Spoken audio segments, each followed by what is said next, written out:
السلام علیکم، امید کرتا ہوں آپ سب خیریت سے ہوں گے، لیکن اس ٹائم پہ جو دنیا کی حالات ہیں جو وہ صحیح طرف نہیں جا رہے. دنیا جو ہے وہ تیسری عالمی جنگ کی طرف تیزی سے بڑھ رہی ہے.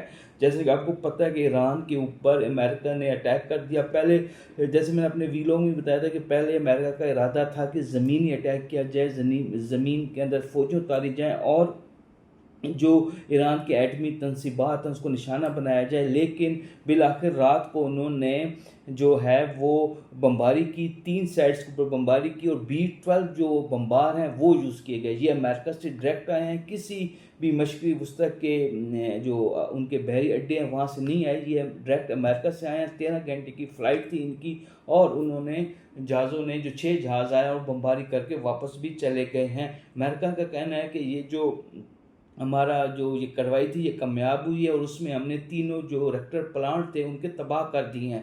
جبکہ دوسری طرف ایران کا کہنا ہے کہ جو ہمارے ریکٹر پلانٹس ہیں ان کو زیادہ نقصان نہیں پہنچا، صرف داخلی جو ایریا تھا وہاں پہ نقصان پہنچا، اور جو ایٹمی مواد تھا، جو وہاں پہ چیزیں تھیں، وہ ہم نے 2 ہفتے پہلے وہاں سے موو کر لی تھی پیشگی حملے کی صورت میں. تو جو ایران ہے اس کا دعویٰ یہ ہے کہ ہمارا زیادہ نقصان نہیں ہوا. خیر جو بھی ہوا، اچھا ایران اس کے رد عمل میں بھی تھوڑی دیر پہلے اسرائیل کے اوپر بہت بڑا حملہ کیا ہے، اور پہلی دفعہ خیبر 1 میزائل جو ہیں وہ یوز کیے گئے ہیں اس حملے میں، اور ایران نے اسرائیل کا کافی زیادہ نقصان کیا جس کی ڈیٹیلز ابھی آ رہی ہیں.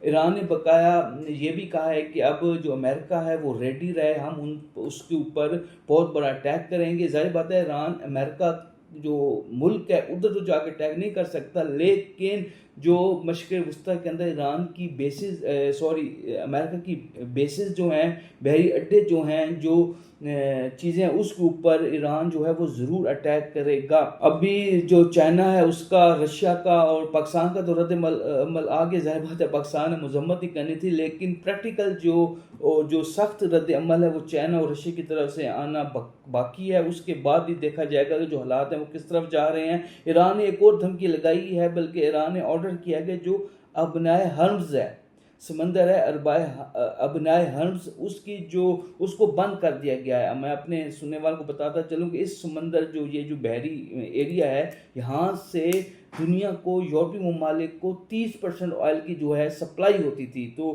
آئل کی جو سپلائی ہے ایران نے، ایک طرف پہ یہ کہا جائے کہ ایران نے آئل کی جو سپلائی ہے وہ بھی روک دی ہے، جو کہ بہت شدید نقصان پہنچے گا یورپی ممالک کے لیے. تو یہ جو چیز ہے، وہ جو چیزیں چل رہی ہیں، یہ اللہ تعالیٰ کرے کہ امن قائم ہو کسی طریقے سے. لیکن یہ جو ہے یہ تیسری جنگ عظیم کی طرف چیزیں بڑھ رہی ہیں، اور دیکھتے ہیں کہ اب چائنا اور رشیا کیا رد عمل آتا ہے.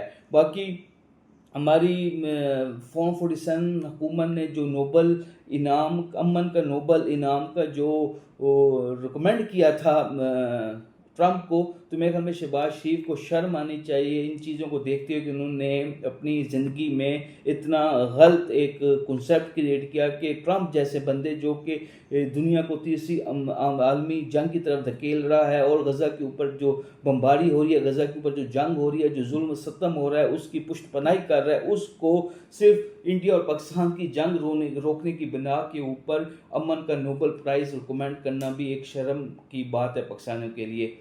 شکریہ.